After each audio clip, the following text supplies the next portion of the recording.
नमस्कार, मैं अनूप सिंह विद्रोही पेश हूँ एक बार फिर। साथियों, आज के टॉक शो में हमारे साथ शिवरतन सिंह जी हैं और आज हम शिवरतन सिंह जी से पॉलिटिकल और सोशल इशूज पर बात करेंगे और समझेंगे कि इनका क्या नज़रिया है, सामाजिक मुद्दों को लेकर के क्या समझ है और क्या नज़रिया है। शिवरतन जी हमारे साथ जो है लगातार मंडल यात्रा में रहे, पिछले 3-4 साल से ही हमारे साथ भी लगातार सक्रिय रहे हैं मूवमेंट में। और इससे पहले से इन्होंने कई सामाजिक कार्यक्रम किए हुए हैं, किसान आंदोलन में भी ये सक्रिय रहे हैं और समाज को लेकर के लगातार ये लड़ाई सिकवाबाद फिरोजाबाद में लड़ते रहे हैं।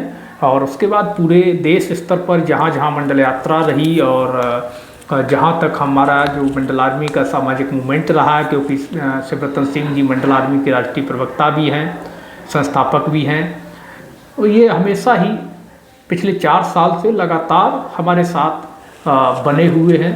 तो आज हम शिवरतन सिंह जी से बात करेंगे सामाजिक नज़रिए और राजनीतिक नज़रिए पर। स्वागत है शिवरतन जी। धन्यवाद। सबसे पहले मेरा सवाल ये है आपसे, पिछले 4 साल से तो आप हमारे साथ हैं, मंडल यात्रा, जातीय जनगणना पद यात्रा और तमाम इस तरह के जो भी प्रोटेस्ट रहे, किसान प्रोटेस्ट हों या फिर जातीय जनगणना को लेकर, आरक्षण को लेकर, संविधान बचाने को लेकर के, या सुप्रीम कोर्ट घिराव रहा उसमें भी आप थे, जिसमें हमें जेल जाना पड़ा और आप लोगों ने जाकर सुप्रीम कोर्ट के सामने धरना दिया। तो ये तमाम आंदोलनों में आप लगातार जो है सक्रिय रहे हैं। आप कैसे देखते हैं समाज को कि क्या इस दरमियान समाज में कोई चेतना आई है, समाज में कोई बदलाव हुआ है? ओबीसी का अभी क्या नज़रिया बना है संविधान को लेकर, आरक्षण को लेकर के, जातीय जनगणना और सामाजिक न्याय को लेकर के, और एससी का क्या नज़रिया है और क्या डिफरेंट है आम जनता और नेताओं के बीच में? देखिए, जो आप कह रहे हैं कि एससी का क्या नज़रिया है, तो चेतना के मामले में अगर देखा जाए तो मुझे लगता है कि ओबीसी का बड़ा भाई है दलित। अगर चेतना की बात में देखा जाए, जो दलित चेतना है वो ओबीसी से कई गुनी ज़्यादा है। संख्या वाले में वो ज़रूर कम है, लेकिन संघर्ष के मामले में, चाहे सड़क से संसद तक हो, तो इस मामले में मुझे लगता है कि हमें उन्हें बड़ा भाई मानना चाहिए। आरक्षण को जो नेता हैं ओबीसी के, मुझे लगता है कि 3 लोग ऐसे हैं इस देश में जो हमारी अपनी समाज की बात कर रहे हैं, ओबीसी की बात कर रहे हैं। ओबीसी समाज में जो 3 लोग ऐसे हैं जो कभी बड़ा मूवमेंट खड़ा नहीं होने देंगे इस देश में। एक हमारी समाज का बहुत बड़ा बुद्धिजीवी, कभी नहीं चाहेगा। हमारी ओबीसी समाज का नेता, बड़े शीर्ष नेतृत्व जो करते हैं, वो कभी नहीं चाहेंगे इस देश में बड़ा मूवमेंट खड़ा हो रिजर्वेशन को लेके। उसी तरीके से हमारी ही समाज का धनाढ्य वर्ग, और चाहे वो नौकरशाही कह लीजिए, कि जिन लोगों को हमारी समाज में मंडल कमीशन की वजह से नौकरी मिली है, वो मंडल कमीशन को नहीं जानते हैं। भाई, हम आंदोलन खड़ा ही तो कर सकते हैं, आप जैसे संघर्षशील लोग हैं, तमाम जो संघर्षशील लोग हैं हमारी समाज के, लेकिन उसे चलाएगा कौन? चलाने के लिए चेतना होनी चाहिए, धन होना चाहिए। शून्य है चेतना, हमें तो लगता है, लेकिन कुछ लोग हैं जो चला रहे हैं, उसी उम्मीद पर हम लोग संघर्ष करते हैं, काफ़ी लोग कर रहे हैं। आपके जवाब से सवाल निकल के आता है कि ओबीसी में जो बुद्धिजीवी है, बुद्धिजीवी आंदोलन को खड़े नहीं होने देना चाहता है, जबकि देखने में ये आता है कि सबसे ज़्यादा जो है आंदोलन को खड़ा करने को लेकर के दम्भ जो है बुद्धिजीवी वर्ग भरता है। और विशेष रूप से देखा जाए तो जो हमारा समाज है, हमारा समाज भी बुद्धिजीवियों को सोशल जस्टिस का मसीहा मानता है और उन्हीं को बहुत ज़्यादा महत्व देता है, ना कि ग्राउंड पे काम करने वालों को महत्व देता है। ये सारी चीज़ें देखने को आती हैं। तो आप किस आधार पे कह रहे हैं कि बुद्धिजीवी आंदोलन को नहीं खड़े हो? देखिए, मैं आपसे ही लेता हूँ, आपके साथ बैठा हुआ हूँ, तो कुछ लोगों को लगेगा कि मैं आपका कुछ भी मान लीजिए, लेकिन ऐसा नहीं है। लेकिन मैंने काम किया आपके साथ, इसलिए कह रहा हूँ कि आप 3 साल से लगातार आपने बिहार से पदयात्रा निकाली जातीय जनगणना के लिए, जाति जनगणना का लखनऊ में आपका पिछली साल फरवरी में कार्यक्रम था, बहुत बड़े स्तर पर था। क्या नहीं लगता था कि इस कार्यक्रम को एक राष्ट्रव्यापी आंदोलन बना देना चाहिए था? कितने बुद्धिजीवी लोग गए और कितनों से आप मिले थे? रात रात भर हमने सड़कों पर बिताया। सोने की जगह नहीं थी हमारे पास, खाने के लिए नहीं थी व्यवस्थाएं हमारे लिए, लेकिन फिर भी समाज को जगाने का प्रयास कर रहे थे। कितने ऐसे लोग हैं, ईमानदारी से आप बताना, जो आपके आंदोलन में वो लोग आए बुद्धिजीवी?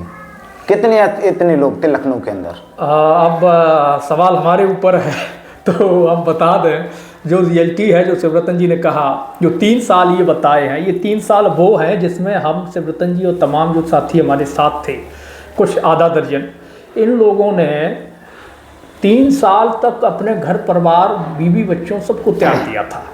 अपने प्रोफेशन, अपने जॉब्स, अपने कैरियर, अपने बिजनेस, सबको साइड में रख करके इन 3 सालों में, 3 साल से ज़्यादा ही समय लगा, इन लगभग 4 साल मानिए आप, क्योंकि शुरुआत 16 अगस्त 2021 से पहली पदयात्रा की जयपुर से हुई थी और उससे के बाद से लगातार ये चला, 17 फरवरी 2024 तक ये क्रम जारी रहा। तो इस दरमियान अगर हम बात करें तो जब हम पहले थे, कम निकलते थे, महीने 2 महीने में एक आध बार कोई 1-2 दिन का प्रोग्राम छोटा मोटा करते थे या सोशल मीडिया पे ही हवाबाजी करते थे, तो जो ओबीसी के बुद्धिजीवी वर्ग के लोग थे या बौद्धिक तबका था, वो बहुत ज़्यादा सराहना करता था, बहुत ज़्यादा प्रमोट करता था, सपोर्ट करता था। और तमाम लोग जो है कहते थे कि आप अगर ग्राउंड पे काम करेंगे तो हम सपोर्ट करेंगे। लेकिन जैसे ही हम लोग ग्राउंड पर आए, उसके बाद बौद्धिक तबके ने किसी भी तरीके से सपोर्ट करने से हाथ पीछे खींच लिए। इवन इन 4 साल के दरमियान में हमारे ओबीसी या समस्त बहुजन वर्ग की अगर हम बात करें तो उस पूरे बहुजन वर्ग ने सोशल मीडिया पर भी कहीं एक शब्द नहीं लिखा कि हमारे ओबीसी कम्युनिटी के या बहुजन कम्युनिटी के 2-4 लड़के या कुछ लड़के या कोई इस तरह का कार्यक्रम ये विपरीत परिस्थितियों में चला रहे हैं।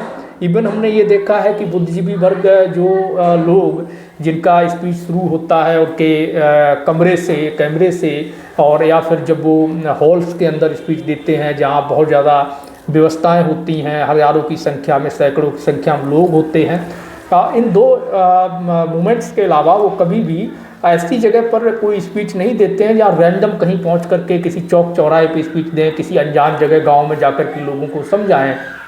उसके बाद भी वो लोग कहते हैं कि मेरी जान को खतरा है, मैं अपनी जान हथेली पे रख करके समाज की लड़ रहा हूँ। तो बड़ा अजीब लगता है जब हमारा समाज इन बातों पर भरोसा कर लेता है।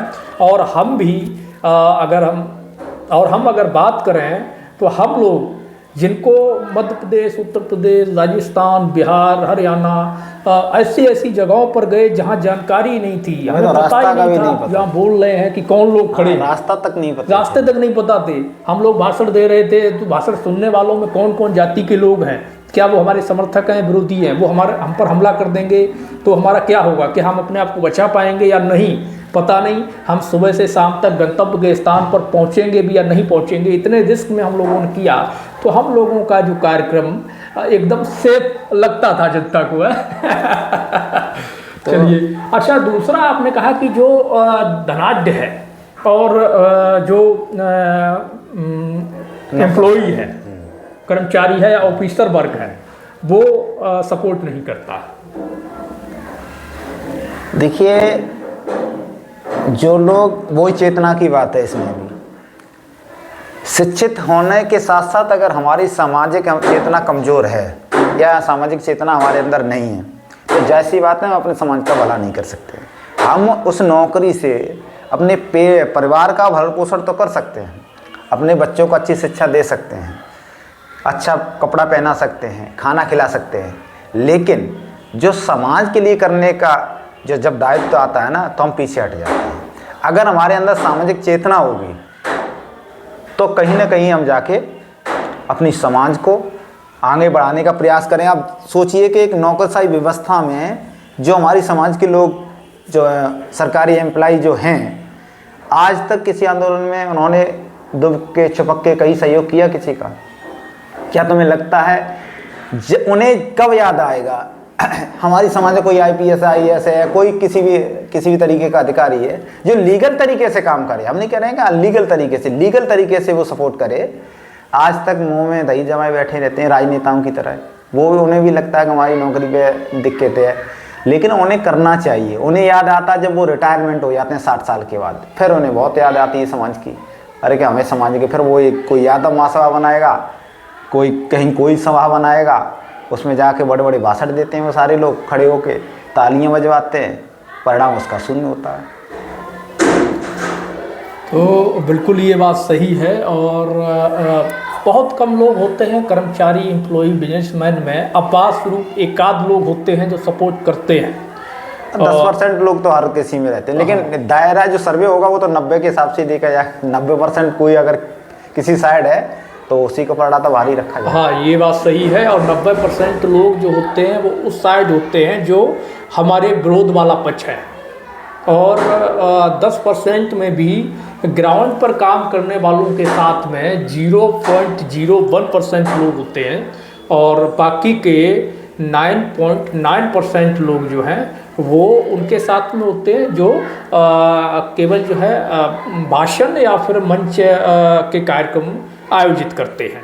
ये चीज़ें हमने देखी हैं, और ये एक बड़ा कारण है कि ग्राउंड पर काम करने वाले लोग लगभग बैकवर्ड के अंदर, OBC के अंदर नहीं आपको मिलेंगे। आने वाले समय में जो लोग काम कर रहे हैं वो भी बंद कर देंगे, क्योंकि जब सपोर्ट नहीं मिलेगा तो आदमी कैसे करेगा, कहाँ से करेंगे। रिस्क भी है, मुकदमे लगते हैं, सोचिए देखो एक इसका उदाहरण जो प्रेजेंट, जब शिक्षक भर्ती में 69,000 वाली में घोटाला हुआ, उसमें उन्होंने कहा, सरकार ने भी माना, कहा हमसे गलती हुई, माना, कोर्ट ने भी माना, आदेश भी किया। तो जो 69 भर्तियाँ जो नई नियुक्तियाँ इन लोगों को देनी चाहिए थी वो नहीं दी। और जब मैं कई बार उस आंदोलन आपके साथ भी गया, अलग से भी गया, तो गेट पर बड़ी मुश्किल से 100 या 150 अभ्यर्थी बैठे मिली। अब वो 69 से प्रत्येक घर में 5 लोग होंगे तब भी जोड़ लीजिए 7,000 से 35,000 लोग हो गए।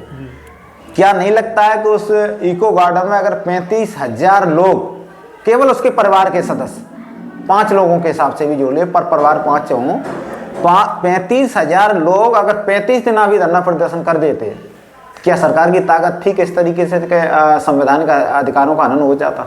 बिल्कुल सही बात है। तो जब वो अपने बच्चों के लिए नहीं निकल रहे हैं, और नेता भी इस देश का चाहता है कि आपके पास रोजगार ना हो, बेरोजगार रहिए, धनाढ्य मत बनिए, किसी उद्योगपति से मत जुड़िए, तुम्हारे पास कोई धंधा पानी नहीं होना चाहिए, नौकरी भी नहीं होनी चाहिए, यानी आर्थिक हालातें तुम्हारी बिल्कुल कमज़ोर हो जाएंगी। तभी आप उनकी ट्रैक्टर की टोलियों भर की जिंदाबाद के नारे लगाएंगे, झंडा बैनर उठा के चलेंगे। नेता भी चाहता है यही चीज़, और वो से आप कर रहे हैं। अच्छा, एक सवाल और है। अक्सर देखने में आया है कि जब कोई सामाजिक व्यक्ति, जब वो सामाजिक लड़ाई लड़ता है तो उस समय लोग उसको सपोर्ट नहीं करते हैं उस तरीके से, बैकवर्ड के। बिल्कुल।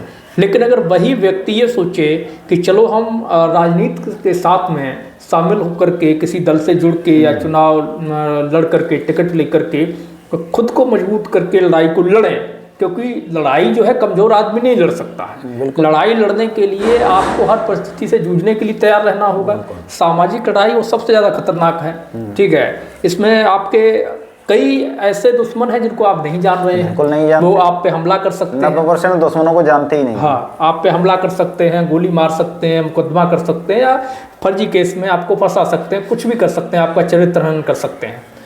तो ऐसे में जब आपके पास व्यवस्थाएं नहीं है, फाइनेंशियल व्यवस्था नहीं है, व्हीकल वगैरह नहीं है, चलने के लिए कोई व्यवस्था नहीं है, बैक सपोर्ट भी नहीं है, और मीडिया भी सपोर्ट नहीं कर रही है, तो ऐसे में जब आप सोचते हैं कि चलो किसी राजनीतिक दल से जुड़ करके या फिर जो है किसी पार्टी से टिकट लेकर चुनाव लड़ करके आगे बढ़ करके मजबूत हुआ जाए और लड़ाई को मजबूती से लड़ा जाए, तो हमने देखा है, क्योंकि हमने तो खुद चुनाव के लिए, आपको तो पता ही है, हम चाहते थे, हमने यही विचार किया था कि हम टिकट की मांग करेंगे, और समाज के वो लोग जो बुद्धिजीवी लोग हैं, जो चाहते हैं, जो कहते हैं कि सामाजिक संघर्ष करने वाले लोगों को राजनीति होना चाहिए और परिवर्तन होना चाहिए और परिवारवाद जैसी चीज़ें नहीं होनी चाहिए, वो लोग सपोर्ट करेंगे और वो बात करेंगे तो चीज़ें हो जाएंगी और आगे के लिए रास्ता बनेगा।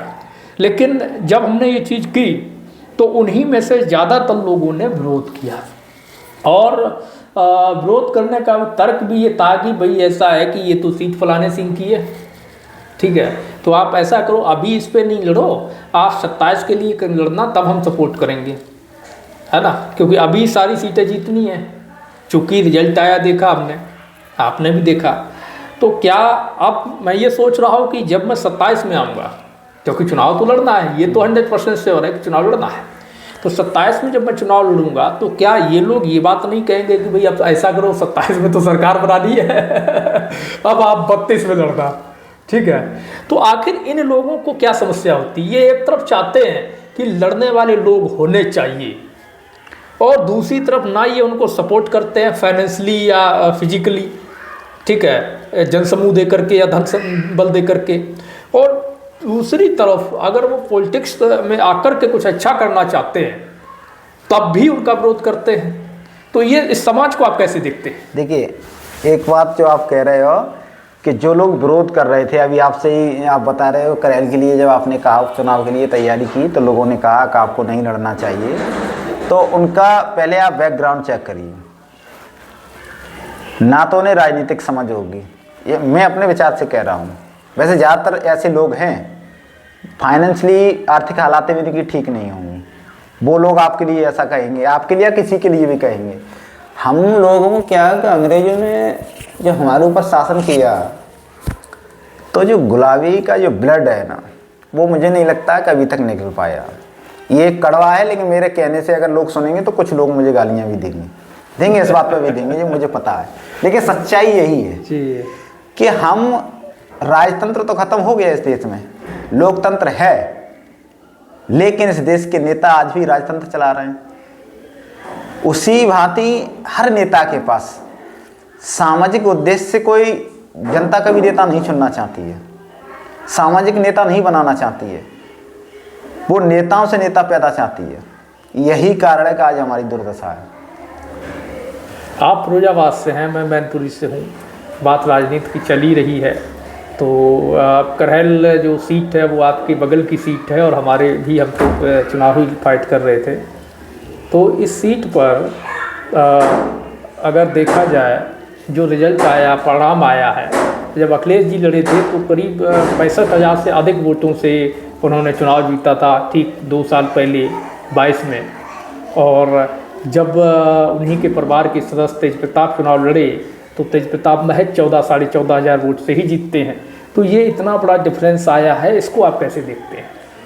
वैसे मैंने ज़्यादा रिसर्च तो नहीं किया करहल पर, लेकिन फिर भी मुझे लगता है कि जिस तरीके से पीडीए का जो नारा चल रहा था उस हिसाब से तो इनकी और ज़्यादा मतों से नहीं जीतना चाहिए जी। जो पीडीए का नारा है, और दलित पिछड़ा आदिवासी या अल्पसंख्यक कही है वो साथ ही हैं, तो उस हिसाब से और इनका इन तो घट के और आए हुए हैं। तो ये कहीं ना कहीं जो आरोप लगा रहे हैं कि जिस तरीके से कि परिवार को ही, जैसे इन्होंने 5 साल जो लोकसभा का जब चुनाव हुआ तो 5 के 5 लोग इन्होंने केवल अपने परिवार के सदस्यों को दिया। मुझे लगता है कि जिस तरीके से करहल में राष्ट्रीय अध्यक्ष जी ने तेज प्रताप जी को उतारा, तो मुझे नहीं लगता किसी भी अन्य को अगर मौका देना चाहिए उपचुनाव में, क्योंकि उपचुनाव होते ही इसीलिए, इससे सरकार तो बनेगी नहीं, और एक मैसेज भी जाता अच्छा कि घर के किसी अन्य सदस्य को ना दे करके बाहर के किसी सदस्य को दिया। जी, मैं नहीं कहता हूँ कि आपको देना चाहिए, किसी को देना चाहिए, लेकिन किसी बाहर के व्यक्ति को अगर मौका दिया जाता तो जो आप अंतर बता रहे हो, मुझे नहीं लगता ये अंतर होता। मेरा जो मैंने रिसर्च किया जो करहल पर वही है। और प्रत्याशी की भी तमाम जो गोत्रों इस तरीके से मीडिया ने देखो यहाँ बड़ा बांटने का प्रयास किया। कभी किसी मीडिया वाले ने, मैंने देखा ज़्यादातर लिखा कि नेताजी के दामाद चुनाव लड़ रहे हैं लेकिन कभी किसी मीडिया वाले ने, यूट्यूबरों की बात कर रहा हूँ, नेशनल मीडिया की ने, जो अब तो यूट्यूबर हो, कहीं ना कहीं आने वाले समय में यही हाल रहा तो वो भी छा जाएंगे, यूट्यूबर भी अब उन्हीं के हो जाएंगे, सोशल मीडिया भी उन्हीं की हो जाएगी। तो वो लिख रहे थे कि नेताजी के दामाद चुनाव लड़ रहे हैं। किसी ने ये नहीं लिखा नेताजी के नाती चुनाव लड़ रहे हैं, ये नहीं लिखा, लेकिन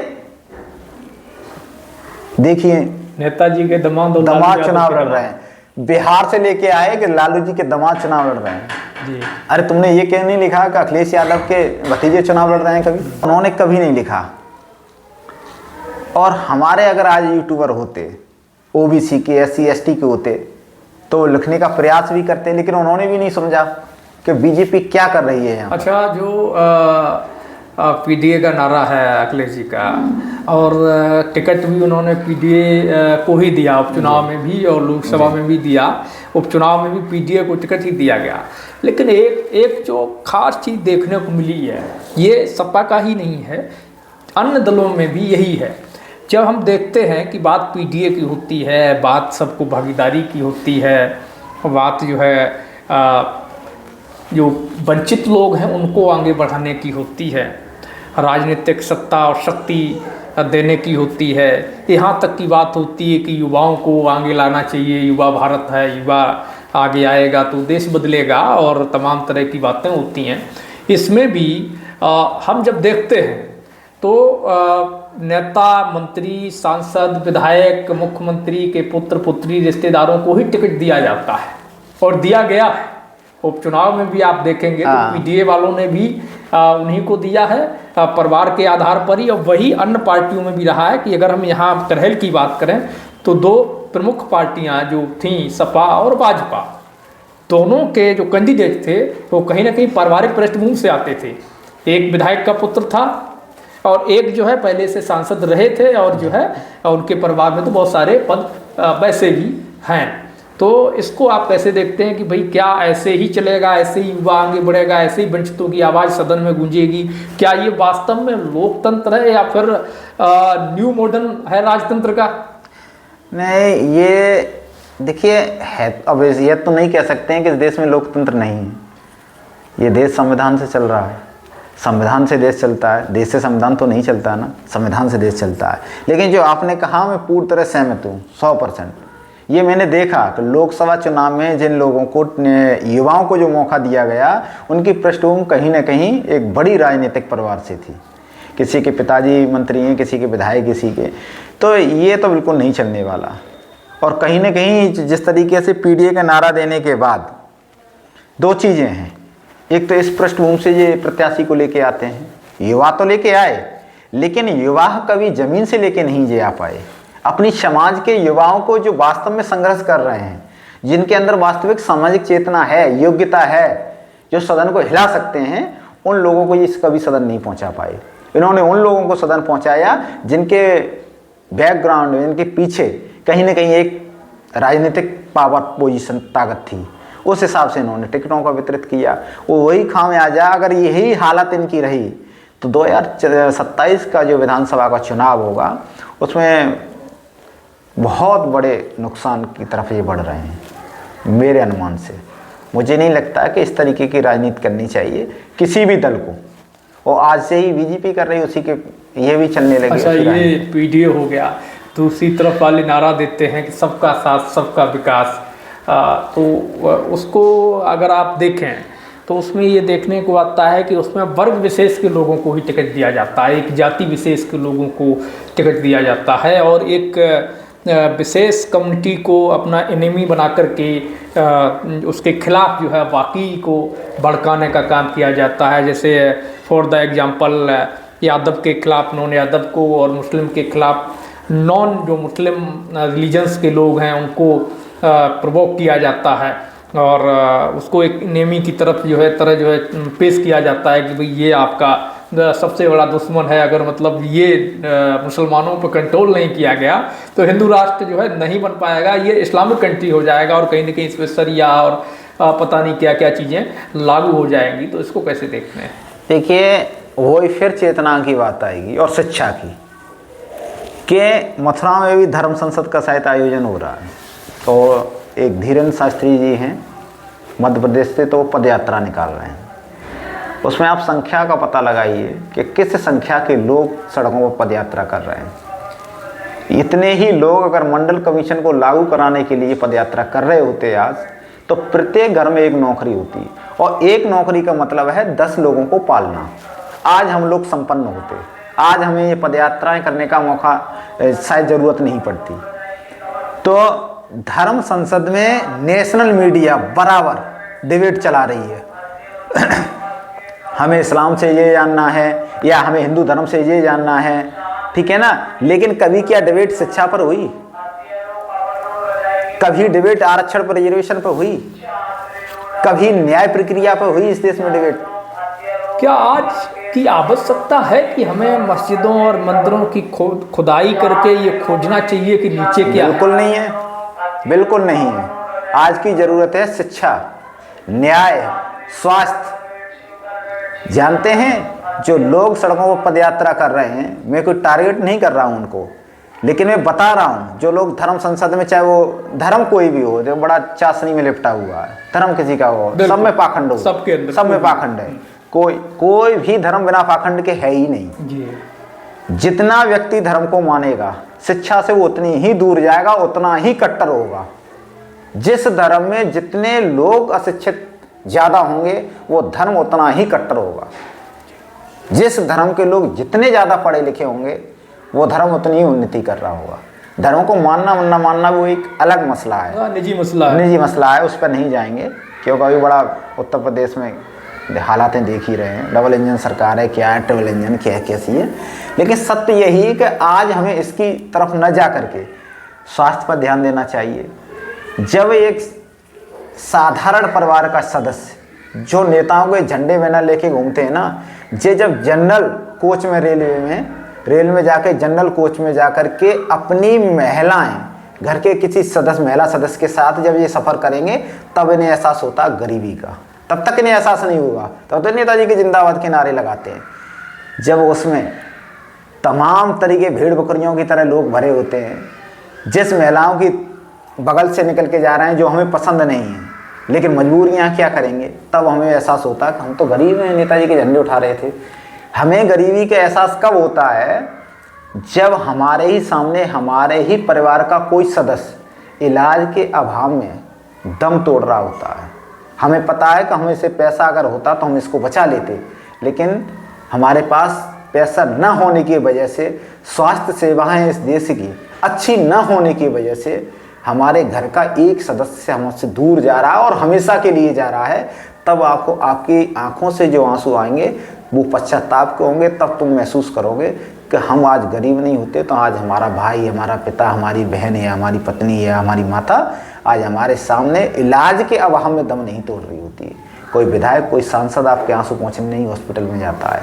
अच्छा, एक चीज़ और है, देश को आज़ाद हुए 8 दशक हो गए और उसके बाद भी देखने में आता है, हर रोज़ घटनाएँ आती हैं कि कुछ उच्च जातियों के द्वारा और कुछ जो है बैकवर्ड उच्च जातियों के द्वारा, ओबीसी की उच्च जातियों के द्वारा जो शेड्यूल कास्ट हैं, इनको अनटचेबल कह सकते हैं, तो उनको शेड्यूल कास्ट को अनटचेबल मानते हुए उनके साथ जाति आधार पर जो अनटचेबिलिटी का व्यवहार किया जाता है, छुआछूत का भेदभाव किया जाता है।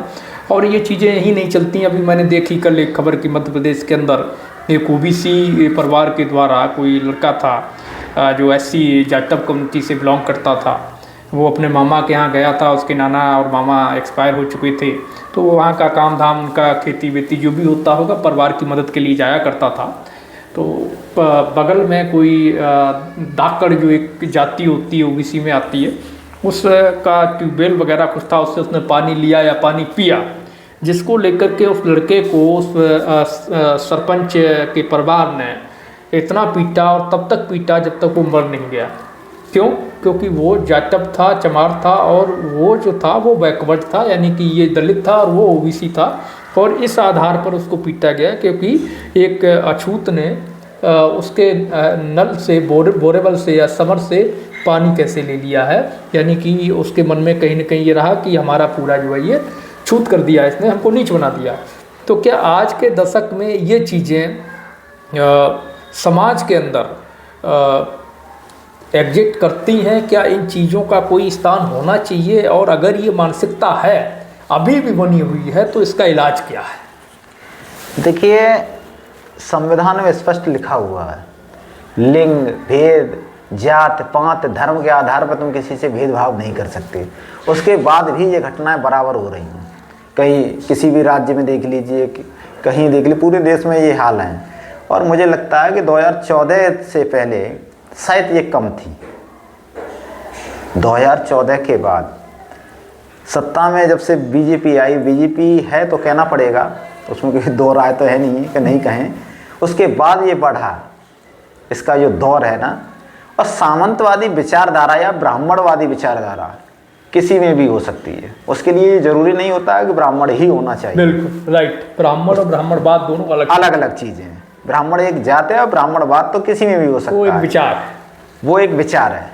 तो जो ये घटना हुई है, आप बता रहे हैं कि धाकड़ ओबीसी में आते हैं और वो उन्होंने ये जो घटना की, तो वो कहीं ना कहीं सामंतवादी विचारधारा ब्राह्मणवादी विचारधारा में ज़बरदस्त लिप्त होंगे। और ये घटना निंदनीय है और ऐसा काम उन्हें नहीं करना चाहिए, क्योंकि जब ओबीसी दलित आपस में आप भाई हो, जब आपके अंदर भाईचारा नहीं है, और ये भाईचारा क्यों नहीं है, क्योंकि इस देश में ये जाति प्रधान देश है, इसकी जातियां तुम कभी ख़त्म नहीं कर पाएगा। संविधान में ही तो ख़त्म हो गई, लेकिन जो वर्ण व्यवस्था जो बहुत सदियों से चली आ रही है, अभी एक इंटरव्यू दे रहे थे तो बीजेपी के प्रवक्ता थे, कोई किसी मोर्चा से होंगे, मुझे ध्यान नहीं है, और वो बता रहे थे कि इस देश में जाति 1931 में जाति गणना अंग्रेजों ने कराई, उससे पहले तो जाति जानता ही नहीं था। तो मैं पूछना चाहता हूँ, अगर इससे पहले कोई जाति नहीं जानता था तो उन्हीं के, क्योंकि वो धर्म को ग्रंथों के बारे में ज़्यादा जानकार हैं ये लोग, कर्ण कौन था महाभारत में, उसकी जाति कहाँ से बनाई? क्या अंग्रेज थे? तो उस समय शंभू का जब वध किया गया रावण में, क्या अंग्रेज थे? एकलव्य का अंगूठा काटा गया, क्या अंग्रेज थे उस समय? तो ये जातियाँ कब से आई हैं और क्यों बनाई गई हैं, ये मसला नहीं है। महत्वपूर्ण ये है कि जातियाँ ख़त्म कैसे की जाए, ये अपराध को रोका कैसे जाए। आपने लोकतंत्र की बात की, संविधान की बात की, क्या वास्तव में आपको लगता है कि संविधान को सही से लागू किया गया है, लोकतंत्र की पालना होती है, वो भी जब आज जो है लोकतांत्रिक राष्ट्र में, संवैधानिक राष्ट्र में, एक भारत के एक कोने में एक व्यक्ति जो है अपना राज तिलक कराता हो और अपने आप को एक जो है स्टेट का राजा घोषित कर रहा हो, और उसकी जोर शोर पर मीडिया से लेके हर जगह चर्चा होती हो और उस पर न्यूज़ कवर होती हो, हफ्तों के हिसाब से उसकी तैयारियां चल रही हो, कार्यक्रम चल रहे हैं राजसी व्यवस्था के तहत, और कमाल की बात यह है कि उस पर कोई एक्शन नहीं हो रहा, कोई कार्रवाई नहीं हो रही है। तो ये आपको लगता है कि वास्तव में संविधान को सही से लागू किया गया है, या फिर मतलब केवल संविधान की आड़ में कुछ लोग जो है आम जनता को लूट करके अपना उल्लू सीधा कर रहे हैं, तिजोरियां भर रहे हैं? कुछ लोग हैं जो संविधान की आड़ में भी अपने आप को राजा घोषित किए हुए हैं। यही कारण है कि जो मध्य प्रदेश की घटनाएं हो रही हैं, ये ऐसे ही राज तिलक का कारण है। स्वयं घोषित जो राजा हैं, लोकतंत्र इसमें राजा तो कोई है ही नहीं है। अब देश स्वतंत्र हो चुका, राजा राज खत्म हो चुके हैं, लेकिन फिर भी वो अपने को राजा मान रहे हैं। यही कारण है कि ये घटनाएं होती हैं। अच्छा, अंतिम सवाल एक मैं ले लेता हूँ आपसे। मीडिया जो यूट्यूबर्स हैं, एक तो जो मेन स्ट्रीम मीडिया है, जो सीधे तौर पे जिसको मैं लुटिया चुटिया गैंग बोलता हूँ, और दूसरा एक जो मीडिया है जो बहुजन मीडिया है, जिसको बहुजन मीडिया के नाम से हम लोग जानते हैं। तो बहुजन मीडिया को आप ओबीसी के इशूज को लेकर के किस नज़रिए से देखते हैं? ठीक है, बहुजन जो मीडिया है उससे भी जिस तरीके से काम कर रही है ठीक है, लेकिन और मेहनत करने की ज़रूरत है। बहुत सारे ऐसे मुद्दे हैं जिन्हें वो या तो देखने के बाद अनदेखा कर रही है, संसाधनों की भी कमी है, संसाधनों की कमी भी है, और कहीं ना कहीं उसमें भी जातवाद है। जी, ये चीज़ मान लीजिए आप। नहीं, मैं मानता हूँ, क्योंकि इतने साल हो गए हम लोगों को संघर्ष करते हुए, और मंडल यात्रा की बात करें जो 18 महीने चली, उसको दिखाना चाहिए था, सपोर्ट करना चाहिए था। उस यात्रा में भी नेशनल दस्तक को अगर छोड़ दें तो एक आध चैनल्स ने 1-2 इंटरव्यू जरूर लगा दिए बीच कुछ में, नहीं तो पूरी बहुजन मीडिया ने उसको कतई जो है कोई फोकस नहीं दिया, तो उसको कवर नहीं किया। जब सामाजिक काम अगर कोई व्यक्ति कर रहा है, और अगर देखिए हमने आपने जाति गणना के लिए काम किया, जाति गणना के लिए और सारे दल भी काम कर रहे हैं, बहुत सारे संगठन भी काम कर रहे हैं, पार्टियां भी काम कर रही है, तो अच्छी बात है। ये लड़ाई सबकी मिलकर लड़नी चाहिए और ज़्यादा मजबूती से लड़ेंगे। इसी तरीके से बहुजन जो मीडिया है, अगर कोई बहुजन समाज का हित चाहता है, बहुजन समाज के लिए लड़ रहा है, संघर्ष कर रहा है, तो उसे प्रमोट करना चाहिए। लेकिन ऐसा होता नहीं है, उसमें भी देखा जाता है कि कुछ जो है चेहरे, कुछ जाति के चेहरे ही प्रमोट किए जाते हैं, तो इसीलिए तो ये हाल है हम लोगों का। अच्छा चलिए, तो लास्ट सवाल, जाति जनगणना के लिए संघर्ष किया, लड़ाई लड़ी है, बहुत कुछ झेला, क्या लगता है बीजेपी जाति जनगणना करवाएगी? बीजेपी जाति जनगणना कराएगी। बीजेपी तो जाति जनगणना के लिए सुबह से शाम तक विरोध जबरदस्त कर रही है, कह के अब तो खुले मन से करने लगे, उसके बाद भी उम्मीद कर रहे हैं आप जाति जनगणना कराएगी बीजेपी। हम तो धर्म संसद से लेके ये पदयात्रा किस लिए चल रही है? अगर ये धर्म संसद होता तो उसमें जाति जनगणना की बात क्यों होती? जाति जनगणना का विरोध क्यों होता? पद यात्रा में गीता में जो है जाति जनगणना अनिरुद्धाचार्य जी ने स्पष्ट कहा है। तो जो आदमी मंच से जहां धर्म प्रचार होना चाहिए वहां जाति जनगणना की बात हो रही है और उसके विरोध में हो रही है, उसके बाद भी आपको लगता है कि जाति जनगणना बीजेपी कराएगी? भिक्षा यात्रा जो पहले से ही जाति जनगणना में चल रही थी, स्वामी दीपांकर की, उसके बाद में ये राष्ट्रीय सनातन एकता यात्रा जो ये बागेश्वर बाबा निकाल रहे हैं। बात ये महत्वपूर्ण नहीं है कि भिक्षा यात्रा या बागेश्वर बाबा पदयात्रा निकाल रहे हैं जाति जनगणना के विरोध में। महत्वपूर्ण ये है कि इसमें लोग कौन जुड़े हुए हैं, ये देखिए। इनके पीछे जो भीड़ है वो कौन सी भीड़ है, इसको पहचानिए। जब तक आप उस भीड़ को समझा नहीं पाएंगे, उसके अंदर चेतना जगा नहीं पाएंगे, तब तक जाति जनगणना के लिए, हाँ ये जरूर है कि विपक्ष जितनी ताकत से जाति जनगणना के लिए लड़ रहा है, इतनी ताकत से आज तक भारत का विपक्ष जब से देश आज़ाद हुआ कभी भी जाति जनगणना के लिए नहीं लड़ा। अच्छा ये बताइए, अब आपका अगला टारगेट क्या है? ये आपको लोकतंत्र की आप जो बात कर रहे थे वो अधूरा रह गया था। एक चीज़ और बताऊँ मैं आपको कि लोकतंत्र के जरिए जब सत्ता में कोई काबिज हिटलरशाही हो जाए, तानाशाही, उसे लोकतंत्र के रास्ते से तो आप हटा नहीं सकते। आज जो विपक्ष सबसे बड़ी जो गलती कर रहा है वो सिर्फ यही है कि जो व्यक्ति हिटलरशाही तरीके से सत्ता पे काबिज हुआ, तो चाहे वो हिटलर हो तानाशाही में, चाहे वो सद्दाम हुसैन हो या बांग्लादेश की अभी शेख हसीना हो, इसे जनता ने ही हटाया। और इसके लिए एक बड़ा मूवमेंट, बड़ा आंदोलन होना चाहिए। इस तरीके से लोकतंत्र के तरीके से कभी आप किसी भी तानाशाही को नहीं हटा सकते, दुनिया में कभी कोई हटा ही नहीं। और तो हमारे साथ शिवरतन सिंह जी थे, हमारे विशेष सहयोगी, और लंबे समय से ज़मीन पर हमारे साथ भी इन्होंने संघर्ष किया है पिछले 4 साल से। उत्तर प्रदेश, मध्य प्रदेश, बिहार, राजस्थान, हरियाणा, और हमसे पहले भी, जब हमसे नहीं जुड़े थे उससे पहले भी ये लगातार पिछड़ों, दलितों, किसानों के मुद्दों पर लगातार संघर्ष करते आए हैं। और आपने आज इनको सुना, और हम लोग आगे भी ये प्रयास जारी रखेंगे। आप हमें कमेंट में बताएं कि आपको ये टॉक शो कैसा लगा। धन्यवाद।